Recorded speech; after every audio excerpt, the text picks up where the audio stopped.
सकता है आपको धीरू भाई का ज्यादा आइडिया नहीं है, अनिल अंबानी को तो जानते हो। अनिल अंबानी ने अपनी पत्नी के पहले जन्मदिन पे 400 करोड़ का जहाज गिफ्ट दिया था।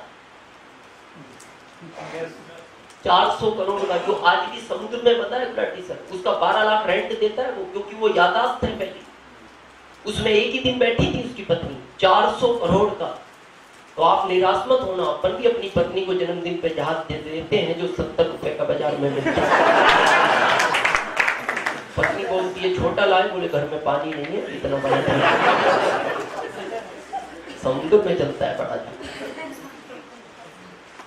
बहुत कुछ पाना है तो कुछ तो खोना पड़ेगा। ये बहाने हैं टाइम के। मैंने ऐसे लोगों को आरसी में एमराल्ड स्टार एमराल्ड बनते देखा जो एयरफोर्स में है, गुलाटी सर जानते हैं। और एयरफोर्स में अंदर फोन भी अलाउ नहीं है। आप फोन से वो सोचो कितना टाइम निकाल के फोन पे ही फिल्म दिखाते होंगे, उसके बाद वो एमराल्ड स्टार एमराल्ड बन गए। तो यानी चाहो तो सब है। और अभी एक विवेक बिंद्रा जी का मैंने मीटिंग सुना, मेरे को उनकी एक बात ने बहुत इफेक्ट किया। उन्होंने कहा आपको वो जिंदगी में नहीं मिलता जो चाहिए, आपको वो मिलेगा जो चाहिए ही चाहिए। और आरसीएम वो सब देने की ताकत रखता है, लेकिन मिलेगा उसी को जिसको चाहिए ही चाहिए। तो करें की बात करें थोड़ा क्लियर। हमारे यहाँ एक ट्रेडिशनल बिजनेस चलता है जिसको हम बोलते हैं customer, retailer, wholesaler, stockist, CF agent और कंपनी। ऐसा ही है। अगर इसको शॉर्ट में नाम ले टीवी।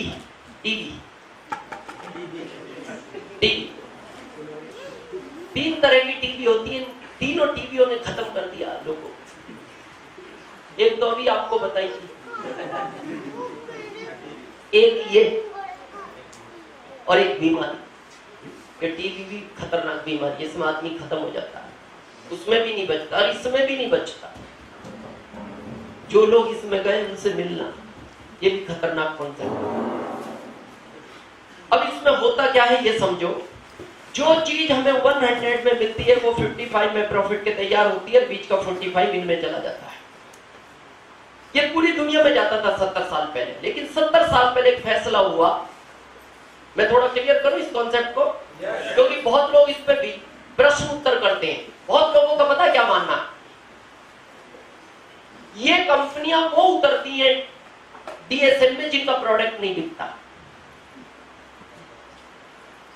जो प्रोडक्ट बेकार होता है उसको डीएसएम में बेच दिया जाता है। और ये उन लोगों का काम है जो भारत में फालतू लोग हैं, जिन लोगों के पास कोई काम नहीं होता वो इसको करते हैं। मैं थोड़ा आपकी जानकारी अपडेट करूं, बड़े ध्यान से सुनना। आपको पता है इस भारत के कितने लोग आउट ऑफ इंडिया जॉब करते हैं?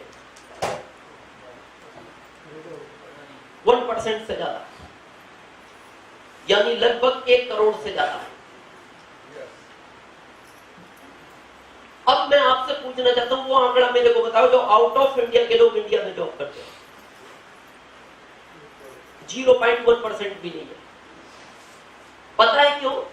वो लोग जॉब को थर्ड क्लास मानते हैं। वो कहते हैं जब किसी को कुछ नहीं मिलता वो जॉब करता है, और हमारे यहाँ कहते हैं जिसको कुछ नहीं मिलता वो ये करता है।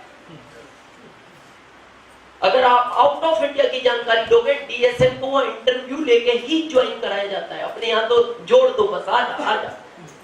वहां ऐसा नहीं है, वहां इंटरव्यू लेंगे। अगर उनको लगता है इसको पहनना नहीं आता, बात करना नहीं आता, इसका बॉडी लैंग्वेज अच्छा नहीं है, इसकी कन्विंसिंग पावर अच्छी नहीं है, इसको शर्म ज्यादा आती है, फिर वो बोलते हैं इनके साथ रहो 6 महीने। 6 महीने बाद फिर वापस इंटरव्यू लेंगे, हमें लगेगा आप इसके लायक हो तो ही हम इसको आपको एंट्री देंगे।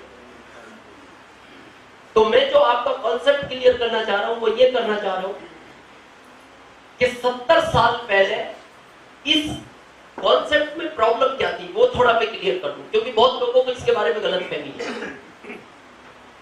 आपके यहाँ मिठाइयां मिलती है? मिठाइयां अच्छा नकली पकड़ी जाती है दुकानों में हर साल? मिठाई किस चीज से बनती है? खोआ बोलते मावा का, मावा से, मावा किस चीज से बनता है? दूध से। दूध किसने दिया? भैंस ने या गाय ने? मेरा ये मानना है अगर वो मिठाई नकली मिलती है तो इसका मतलब इस गाय ने दूध ही नकली दिया है।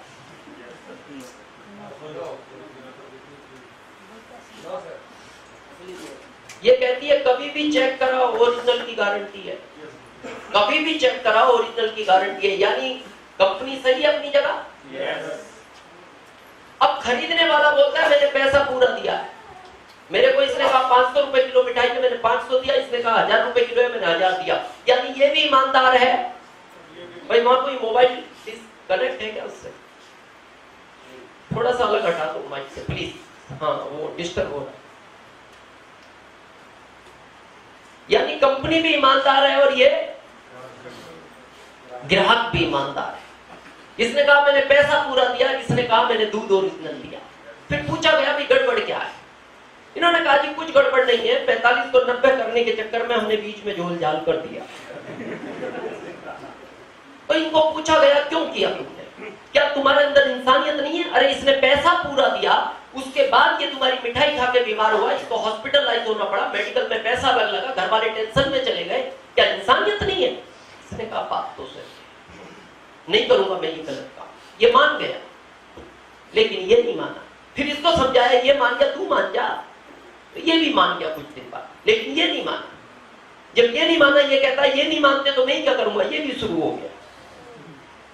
कभी ये मानता कभी ये नहीं मानता। तो फैसला ये हुआ 70 साल पहले, गाय ने कहा तुम इनके चक्कर में मत पड़ो, ये समझेंगे भी नहीं, तुम तो क्या करो मेरे से डायरेक्ट दूध लो, मावा बनाओ, हलवा बनाओ, रसगुल्ला बनाओ और खाओ। खाने के बाद अगर तुम्हें लगता है कि मेरा दूध ओरिजिनल था तो मेरी तारीफ करना।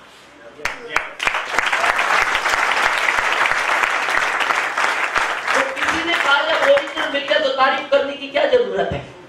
गाय ने कहा पागल, तारीफ करेगा 45 भी तेरे में बांट दूंगी। तो डीएसएम का जो जन्म हुआ है वो ध्यान से समझना, ये हुआ है ओरिजिनलिटी के लिए। डीएसएम में प्रोडक्ट ओरिजिनल मिलता है और आज आरसीएम का एक डिस्ट्रीब्यूटर ओपन चैलेंज करता है हर स्टेज से कि हम जो भी प्रोडक्ट देंगे ओरिजिनल की गारंटी है। इसलिए डीएसएम आया, एक सिस्टम के तहत ये पैसा बांट दिया जाता है। थोड़ा मैं आज एक कॉन्सेप्ट आपका क्लियर करना चाहता हूं। आपने 80-20 सुना है? केतल वालों, क्या है ये 80-20? 80 और 20% सही है? आप इनकी बात से सहमत है? पीछे वालों, आगे वालों, यही है। 10 साल पहले क्या सुना था? 20 साल पहले, 30 साल पहले। अच्छा 30 साल पहले दूध 3 था, अभी 50 है, पेट्रोल 13 था, अभी 80 है। 30 साल पहले 500 में घर के कपड़े आ जाते थे, अभी 1500 में जींस नहीं आता। सब बदला है, ये नहीं बदला। सब बदला है, ये नहीं बदला। और मैं बता दूं ये बदलेगा भी, ये रूल है। और मैं आज आप क्लियरिटी करना चाहता हूं, बड़े ध्यान से समझना। रूल क्या है? इस दुनिया का 80% पैसा 20% लोगों की जेब में है, था और रहेगा। इस दुनिया का, इंडिया का नहीं, इस दुनिया का 80% पैसा 20% लोगों की जेब में है, था, रहेगा। कितना पैसा बचा? 20%। लेने वाले कितने हैं? 80। इस 20% पैसे के लिए ये 80% लोग झगड़ रहे थे, झगड़ रहे हैं और झगड़ते रहेंगे। ये रूल है और रूल बदलता नहीं, इसीलिए तो नहीं बदला। रूल क्या है? एक गेंद को ऊपर फेंको, कहां आएगी? क्यों आएगी नीचे? रूल है। पंजाब में ऊपर फेंको, किधर आएगी? हरियाणा में, राजस्थान में नीचे आएगी। क्यों? रूल है। एक व्यक्ति ने बिहार में मेरे को पूछा, सर गेंद ऊपर फेंकते वो नीचे ही क्यों आती है? मैंने कहा ऊपर कोई पकड़ता नहीं। अरे वो इसलिए नीचे आती है, रूल है। अब बदलना है आपको। मैं बताऊं क्या ऑप्शन है? अगर आपको लाइफ अच्छी जीनी है और पूरी लाइफ का ड्रीम पूरा करना है, एक ही ऑप्शन है, इस भीड़ में से निकलना पड़ेगा और इनमें शामिल होना पड़ेगा। चाहते हो शामिल होना? भाई ये माइक, वो यह माइक के पास में नहीं, थोड़ा वॉल्यूम कम कर दे। तो मैं फार्मूला दूं? दूं? कुछ नहीं करना, इस भीड़ में से निकलो, यहां घुस जाओ। ये हो गया। 1 सेकंड लगा। क्या लगता है ये आसान गेम है? आसान नहीं है। आसान होता हर व्यक्ति कर लेता है, लेकिन ये पॉसिबल है, ये संभव है, आसान नहीं है। हुआ क्यों नहीं? ये बदलना नहीं चाहता।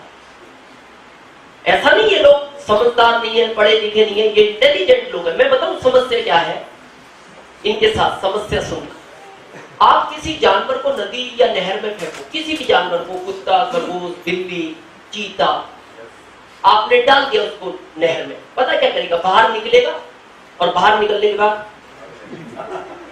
पता उसका कहने का मतलब क्या है? उसका मैसेज सुनना, क्या बिगाड़ लिया तुमने मेरा?